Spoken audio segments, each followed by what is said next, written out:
Hi friends, உங்கள் ஸ்நேகிதியோட இந்த வீடியோவில் நம்ம பார்க்க போகிறது ஒரு செம்மையான குழம்பு ரெசிபி தான். புளி, பருப்பு இது ரெண்டுமே சேர்க்காமல் ஒரு குழம்பு வைக்கலான்னு சொன்னால் நம்புவீங்களா? அப்படி ஒரு குழம்பு ரெசிபி தான் இந்த வீடியோவில் நம்ம பார்க்க போகிறோம். இந்த குழம்போட ஸ்பெஷாலிட்டி என்னென்னா, இதை சாதத்துக்கும் யூஸ் பண்ணிக்கலாம், டிஃபனுக்கும் யூஸ் பண்ணிக்கலாம். ரெண்டுக்குமே பக்காவாக சூட் ஆகும் இந்த குழம்பு. இட்லி, தோசை, சப்பாத்தி, பூரி இப்படி எல்லாத்துலேயுமே செம்மையான காம்பினேஷனாக இருக்கும் இந்த குழம்பு. இப்போ இதை எப்படி பண்ணுறதுன்றதை பார்க்கலாம். அரை கப் அளவுக்கு கேரட் பீன்ஸ் எடுத்திருக்கேன், அரை கப் அளவுக்கு ஃப்ரெஷ் பீஸ் எடுத்திருக்கேன், ஒரு பெரிய வெங்காயம், 4-5 பழுத்த தக்காளி, ஏன்னா புளிப்புக்கு இது மட்டும்தான், 2 பச்சை மிளகா, அப்புறம் ஒரு 2 ஸ்பூன் அளவுக்கு சோம்பு. இங்கே சோம்பு வந்து நான் வறுத்து வச்சுருக்கேன், வெறும் வாணலியில் போட்டு அது எப்படி வறுக்கிறதுன்றதை காட்டுறேன். அப்புறம் நமக்கு வந்து பொரியரிசி மாவு வேணும், இதையும் எப்படி பண்ணுறதுன்றதை நான் இந்த வீடியோவில் சொல்கிறேன். தேங்காய் ஒரு 2 ஸ்பூன் அளவுக்கு, தேவையான அளவு மல்லித்தூள், மிளகாத்தூள், மஞ்சள் தூள், உப்பு. இப்போ நான் இங்கே கடாயை ஹீட் பண்ணியிருக்கேன். இதில் ஒரு 2 ஸ்பூன் அளவுக்கு சோம்பு போட்டு வறுத்துக்கலாம். இதில் வந்து எண்ணெய் எதுவும் ஊற்ற வேணாம், ஜஸ்ட்டு ட்ரை ரோஸ்ட் பண்ணால் போதும். இந்த சோம்பு வந்து நல்லா பொரிஞ்சு வர வரைக்கும் இதை வறுத்துக்கணும். அப்போ தான் இந்த குழம்புக்கு ஒரு வாசம் வரும். இந்த சோம்பு நல்லா பொரிஞ்சு வறுபட்டுருச்சு. இங்கே பாருங்கள், இந்தளவுக்கு நல்லா பொரிஞ்சு வறுபடணும், அப்போ தான் வாசமாக இருக்கும். இப்போ இதை ஸ்டவ்வில் இருந்து எடுத்துடலாம். இப்போ அதே கடாயில் எண்ணெய் ஊற்றி ஹீட் பண்ணியிருக்கேன். எண்ணெய் சூடானதும் அதில் கடுகு போடுறேன். கடுகு வெடித்ததும் அதிலே உளுத்தம் பருப்பையும் சேர்த்துக்கிறேன். அடுத்ததாக அதில் கருவேப்பிலையும் பச்சை மிளகாயும் சேர்த்துக்கிறேன். இது சேர்த்துட்டு லைட்டாக ஒரு வதக்கிடலாம். இப்போ இதோட வெங்காயத்தை சேர்த்துக்கலாம்.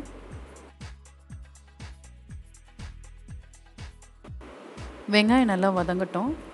இந்தளவுக்கு நல்லா வெங்காயம் வதங்கினதும் அடுத்ததாக அதில் வந்து தக்காளி சேர்த்துக்கலாம். தக்காளி வந்து இங்கே நான் சொன்ன மாதிரி புளிப்பாக இருக்கிற தக்காளி, நாட்டு தக்காளியே சேர்த்துக்கணும். ஏன்னா புளிப்புக்கு இது ஒன்று தான், நம்ம புளி சேர்க்குறதில்ல இந்த குழம்புல.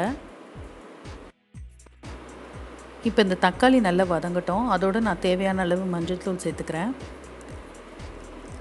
அதிலே தேவையான அளவு மிளகாய்த்தூள், கொஞ்சமாக மல்லித்தூள், 3 சேர்த்து நல்லா வதங்க விட்டுக்கலாம்.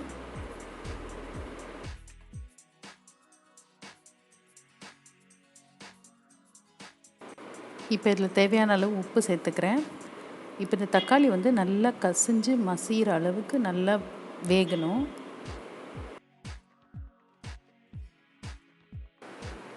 இப்போ இந்த தக்காளி நல்லா வதங்கிடுச்சு. இப்போ இதில் நம்ம காய்கறி சேர்த்துக்கலாம். நான் இன்றைக்கி இதில் வந்து கேரட், பீன்ஸ், பட்டாணி சேர்த்துருக்கேன்.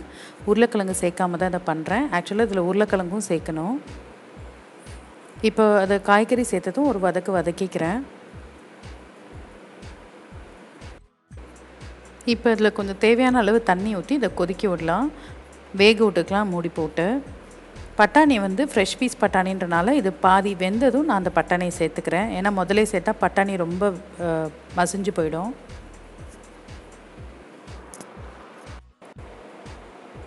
இன்னும் கொஞ்சம் நேரம் இது மூடி போட்டு வேக விட்டுக்கலாம். இங்கே பாருங்கள், இப்போ இது நல்லா வெந்துடுச்சு, காயெலாம் நல்லா வெந்துடுச்சு, பட்டாணியும் வெந்துடுச்சு.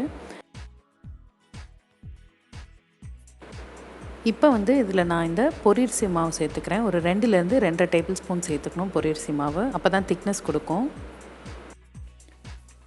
இப்போ இந்த பொரியரிசி மாவுக்கு ஆக்சுவலாக புழுங்கல் அரிசியை வந்து வெறும் வாணலியில் போட்டு நல்லா ஹீட் பண்ணிவிட்டு, வாணலியை நல்லா ஹீட் பண்ணிவிட்டு அந்த அரிசியை போட்டிங்க, அந்த அரிசி நல்லா பொரிஞ்சு வரும். அப்படி பொரிஞ்சு நல்லா படபடன்னு வெடித்து வரும். அப்படி வந்த அரிசியை ஆற வச்சுட்டு பவுடர் பண்ணி வச்சுக்கிறது தான் இந்த பொரியரிசி மாவு. இப்போ அடுத்ததாக இந்த குழம்புக்கு தேவையான தேங்காயும் அதோட சோம்பும் சேர்த்து அரைச்சி இந்த குழம்புல சேர்த்துக்கலாம். இந்த குழம்பு நல்லா கொதிக்கட்டும். தேங்காவை நல்லா ஊற்றினக்கப்புறம் நல்லா கொதிக்க விடுங்க. இப்போ அந்த பொரியரிசி மாவு, அந்த தேங்காய் இதெல்லாம் சேர்ந்து நல்லா திக்னஸ் கொடுக்கும். அது வரைக்கும் இது நல்லா கொதிக்க விடணும். இப்போ பாருங்கள், இந்த குழம்போட திக்னஸ் கொஞ்சம் மாற ஆரம்பிச்சிருச்சு. இது லைட்டாக திக்காக ஆரம்பிச்சிருச்சு. இன்னும் கொஞ்சம் நேரம் கொதிக்க விட்டு இதை நம்ம ஆஃப் பண்ணிடலாம். கொஞ்சம் முன்னாடியே கூட ஆஃப் பண்ணிடலாம், ஏன்னா இது ஆற இன்னும் கொஞ்சம் திக்காகும். அதனால் நம்ம கொஞ்சம் திக்னஸ் வர ஆரம்பிக்கும் போதே ஆஃப் பண்ணிடலாம். இங்கே பாருங்கள், இது ஆறுனக்கப்புறம் எந்த அளவுக்கு திக்காயிருக்குன்னு பாருங்கள். ரொம்பவே சூப்பராக டேஸ்டான ஒரு குழம்பு ரெடி ஆயிடுச்சு. இது டிஃபன், சாப்பாடு ரெண்டுத்துக்குமே யூஸ் பண்ணிக்கலாம். நான் இன்றைக்கி வந்து இந்த குழம்புல கேரட், பீன்ஸ் போட்டு பண்ணியிருக்கேன்.